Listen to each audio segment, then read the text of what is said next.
Bonjour mes chéris, Marie-Josée Saint-Laurent, spécialiste en verre à moitié plein ou motivatrice, appelez ça comme vous voulez. Aujourd'hui, je vous parle des enfants parce que avoir des enfants, c'est un pensez-y bien. Moi, j'ai décidé de ne pas en faire. Hein? Si j'en fais pas, ben j'en scrape pas. C'est ce que je me suis dit. Moi, ça fait longtemps là, que j'ai décidé de ne pas avoir d'enfants, mais ça m'a confirmé de ne pas en faire quand je me suis fait poser un stérilet. Hey, quand la gynéco m'a mis ça, là, j'ai perdu la carte. Je suis venue, je trempe à la vette. J'ai eu 2 contractions. Juste 2. J'avais l'impression qu'il y avait un sabre qui m'était rentré bord en bord du corps. Écoute, c'est une douleur qui est indescriptible. C'est épouvantable. Et là, je vais dire des gros mots parce que quand je suis revenue, j'ai demandé à la gynéco, je dis, voyons, qu'est-ce qui vient de se passer? Ben, elle dit, tu as eu 2 contractions. Ben, j'ai dit, vous êtes folle, tabarnak. Écoute, j'en revenais pas que les femmes endurent ça des heures et des heures pour avoir un bébé. Et curieusement, les femmes, ils me disent ça. Ouais, mais on a un bébé après. Puis, ça a l'air qu'ils s'en rappellent plus que ça a fait mal. En tout cas. Moi, je comprends pas parce que moi, je me rappelle encore, puis ça fait 20 ans de ça, puis je me rappelle encore. OK, je vous le dis, je vous l'accorde, il n'y a pas eu de bébé suite à ça. Non, parce que le but d'avoir un stérilet, c'était de ne pas en avoir de bébé, là. Mais bref, c'était vraiment une épreuve pour moi. Et moi, je dis chapeau à toutes les femmes qui accouchent parce que c'est infernal. Non, moi, j'ai pas eu d'enfant parce que si j'avais décidé d'en avoir, à Amos, l'hôpital s'appelle Hôtel-Dieu d'Amos. Dans Hôtel-Dieu, il y a le mot hôtel. Fait que moi, j'aurais pris ma réservation forfait 7 jours et j'aurais attendu le beau petit cocktail de bienvenue, bien sûr. Et là, j'aurais certainement demandé la césarienne pour pas maganer l'équipement, on s'entend? Puis j'aurais dit, faites-moi un zip. Hein? Posez-moi un zip, d'un coup, j'en voudrais d'autres. Et non, parce que moi, avoir des enfants, je vous explique, ça se serait passé comme ceci. J'aurais accouché et là, j'aurais dit, mettez ça où vous voulez, là, ramenez-moi-les quand il y aura 2 ans, hein, quand il va marcher, parler, puis qu'il va être propre. Il me l'aurait redonné. Je l'aurais mis dans une cage pour être sûr qu'il n'y arrive à rien. Vous avez le droit de dire, elle est folle, oui. Je suis très folle. Et puis le pire, c'est que c'est même pas une joke. Moi, un enfant, ça n'est pour mourir. Fait que comprenez-vous que moi, là, il serait dans une cage, là, puis écoute, ça aurait été épouvantable. Fait que, bref, c'était une bonne chose que j'ai pas d'enfant. Et à l'adolescence, ben, j'aurais retourné ça en pension, puis je les aurais dit, ramenez-moi-les quand il va parler sans grogner, quand il va marcher droit, puis quand il va se laver. Ça me semble que c'est pas si pire, hein? Bref. Euh, Un enfant, est-ce que c'est une épreuve? Je ne sais pas pour vous, mais pour moi, oui. Hein? Moi, je salue tous les parents qui ont décidé d'avoir des enfants parce qu'il faut qu'ils négocient avec le fameux Terrible 2, hein? Je suis capable tout seul, puis ça grimpe partout. Ou le fucking 4, que c'est non tout le temps. Ou l'inverse, là, regarde, j'ai pas eu d'enfant, mais c'est quelque chose de même. Et c'est une épreuve pour moi, en tout cas, quand que la fameuse crise de bacon. Hein? Tu sais, à l'épicerie, là, le jeudi, en fin de journée, l'épicerie est bondée. Puis Fiston, il a décidé que lui, ça marchait plus parce que lui, il a eu sa journée dans le corps au service de garde. Puis il a dit, maman, je vais t'en donner pour ton argent ce soir. Et donc, crise de bacon. Et là, on a toute la même réaction quand on voit ça. Premièrement, on sympathise avec la mère ou le père. Puis deuxièmement, on le regarde pour savoir comment il va gérer ça. Moi, ça brûle ici, là. Moi, là, c'est comme, dans ma tête, je me dis, hey, une petite claque en arrière de la tête, ça n'a jamais tué personne, là. Hein? Tu sais, le saisir un petit peu, là. Fait qu'on on juge tout. On juge tout le parent qui a à gérer ça. Puis, s'il est trop rough, tu sais, qu'il ramasse par un bras en ayant disloqué l'épaule, on le juge. S'il fait rien, on le juge. Bref, on s'en sort pas, là. Mais tout ce temps-là, moi, ça brûle ici, là. Ah, pain de tabarouette.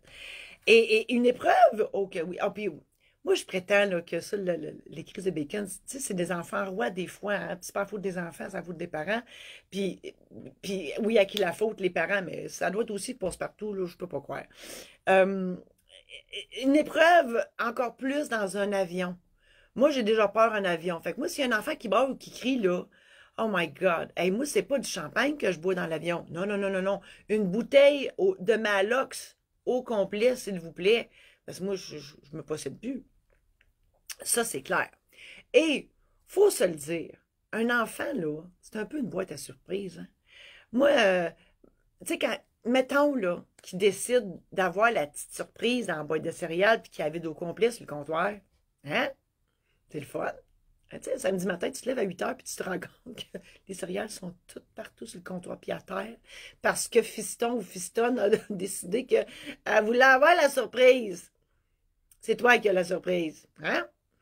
Ou mon père, quand il était petit, là, hey, jadis, naguère, autrefois, il va avoir 85 ans dans 2 semaines, il a déjà, avec ses frères, c'était des petits garnements, puis dans un village où il n'y a rien à faire, bien, les autres, pour faire plaisir au curé, ils ont décidé de peinturer sa voiture et les vitres comprises. Ça a coûté le total à mon grand-père pour réparer ça.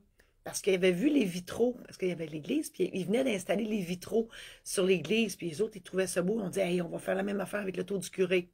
Quelle mauvaise idée. C'est une surprise aussi s'il faut que tu ailles le ou la chercher au poste de police. Hein? Tu regrettes-tu d'avoir eu des enfants dans ce temps-là? Ou si tu la vois à moitié tout nu sur TikTok? C'est ça. Chapeau aux parents. Mais faites-en des enfants. Moi, je n'ai pas fait. Faites-en. Mais parce que, tu sais, il faut perpétuer la race avant que les extraterrestres débarquent, là. Je sais que je suis seule là-dedans. Je sais. C'est pas grave. Je m'assume complètement. Bref, c'est une job être parent. Puis la vraie job des parents, tant qu'à moi, c'est de donner une infinie de possibilités aux enfants. Hein? Tu leur présentes tous les sports inimaginables. Tu leur présentes les langues. L'anglais, pas le français, l'anglais, le chinois, n'importe quoi. Là, tu sais, tu peux tout apprendre ça. La musique. Moi, je trouve qu'il y a un bel héritage, deux beaux héritages pour les enfants.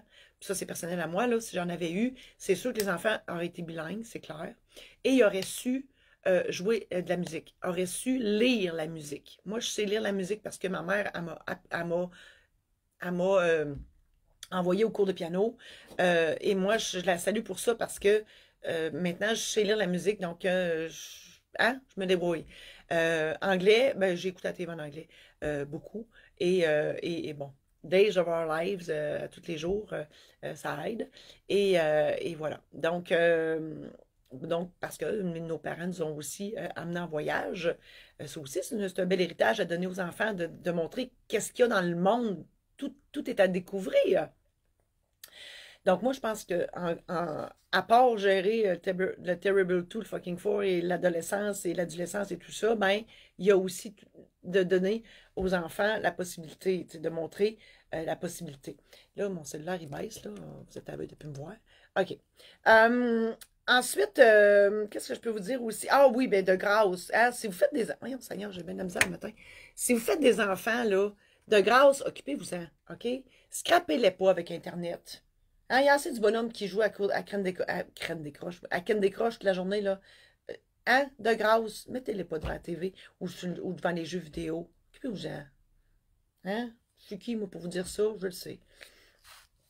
Je parlais d'adolescence. Hey, décidément, mon support, il va falloir que j'investisse parce que mon support à cellulaire, il n'arrache un matin. Ben oui, il descend tout le temps. Mon Dieu, c'est tombé pas le fun, ça, un matin, en direct en plus. Qu'est-ce que c'est ça? Qu'est-ce que c'est ça? Qu'est-ce que c'est ça? Un matin, tu me niaises, là. Ça marchait tout avant, là. Puis là, ça marche plus, là. C'est tombé niaiseux, ça. Là, vous me voyez tout croche. Mon Dieu Seigneur, c'est tombé.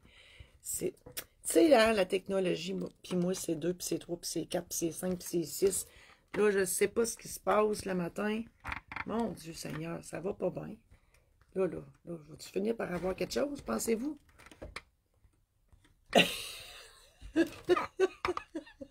Hey, c'est les joies du direct. Bon, le gars, ce que je vais faire, là, je vais le faire. Je vais le tenir comme ça parce que sinon, on n'en sortira jamais. Bref, c'est ça. Je parlais de l'adolescence parce que si vous avez une fille, ben, si vous avez une fille, il faut que vous surveillez toutes les pénis de la Terre. Puis si vous avez un gars, ben, faut lui apprendre le fameux consentement. C'est une job, ça, gérer tout ça, là. Quelque chose, là. Moi, je voulais vraiment mon chapeau parent de gérer tout ça. Puis là, ben oui, puis là, après ça, il y a l'adolescence, hein. Il y a l'âge adulte, mais t'es encore adolescent un petit peu. Puis là, ça reste à la maison jusqu'à 35 ans. Hey, sacré ça dehors, là, parce que ça revient à un moment donné. Moi, je suis retournée à la maison à 25 ans, pas à 35 ans. Oui, je le sais, j'ai eu des ratés amoureux, quelques-uns. Fait que je suis retournée à la maison. Hein? À défaut de dormir dans le char, je suis retournée à la maison chez les parents. On peut se poser la question, les enfants, est-ce que c'est une erreur de parcours? Demandez à Claude Dubois, Michel Barrette et Renan Gélil. Je ne sais pas ce qu'ils vous diraient. Hein? Mais René est mort, là, mais en tout cas, vous comprenez ce que je dis. Là. Avoir des enfants à 60 ans, ça peut être une erreur de parcours. Juste demander à mon chum. Mon chum en a eu 4. Il n'en voulait pas. Il a manqué son coup, hein? Il y a 4 belles filles. Je salue Gabrielle, Ariane, Amy et Mélodie. 4 belles filles que j'adore. Est-ce que ça peut aussi avoir des enfants? Est-ce que ça peut être un hasard de la vie? Certainement. Si l'enfant sort noir puis vous êtes blancs tous les deux. Méchante surprise. C'est pas ce que vous pensez, ça se peut. Génétiquement, ça se peut que 2 parents blancs aient un enfant noir. C'est surprenant, ça. Là, c'est ça, tu doutes, hein? Tu dis, chérie, es-tu allé quelque part? As-tu fait quelque chose que je ne sais pas? Bref, mais ça se peut que... Mais imagine, moi, j'imagine la scène. Le bébé sort noir, et le père, là, il doit-tu triper des bulles au pluriel? C'est sûr, il y a une discussion avec un grand D. Hein? Puis après ça, il y a un test ADN. C'est clair. Hasard, je parle hermaphrodite. Je ne sais pas si vous savez ça, mais il y a 2% des enfants qui naissent avec les 2 sexes. Bonne chance aux parents, il faut que tu choisisses le bon après. Ben, c'est sûr que des fois, c'est la médecine qui décide parce qu'il y en a un qui est plus développé que l'autre. Mais moi, quand j'ai su ça, et moi d'ailleurs, petite, je pensais que j'étais hermaphrodite parce que j'ai un gros côté masculin. Puis je me suis posé la question, j'ai même demandé mon dossier médical de 0-10 ans pour être sûre que c'est ça. Mais non, je suis née avec le sexe féminin, mais j'ai un gros côté masculin. Hasard de la vie. Je vous raconte un documentaire, puis écoutez, même si je vais vous raconter, allez voir sur Netflix parce que ça vaut la peine.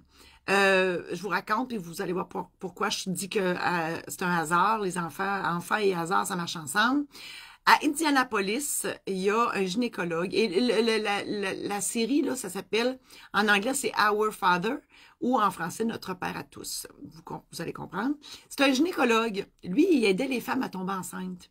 Mais il s'est pris pour Starbucks, puis la patente, c'est qu'il a pris son propre sperme. Il a inséminé une affaire comme 400 femmes dans la même ville.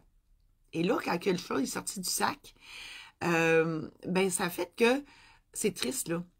Les enfants, les adolescents, tu sais, quand tu commences à frencher, là, tu sais, ça commence à chatouiller un peu, là. Malheureusement, ces enfants-là sont obligés d'aller voir une liste qui est affichée quelque part, là, dans la ville. Et il faut qu'ils aillent voir si la personne qui veut frencher ou qui veut frencher, si c'est son frère ou sa sœur. Avant même de penser à, il faut qu'ils aillent vérifier si c'est pas son frère ou sa soeur. Si tu penses c'est terrible, c'est épouvantable. Moi, j'en reviens pas.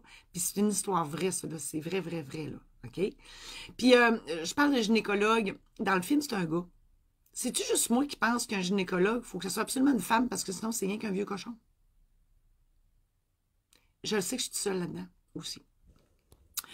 Ensuite, ben c'est ça.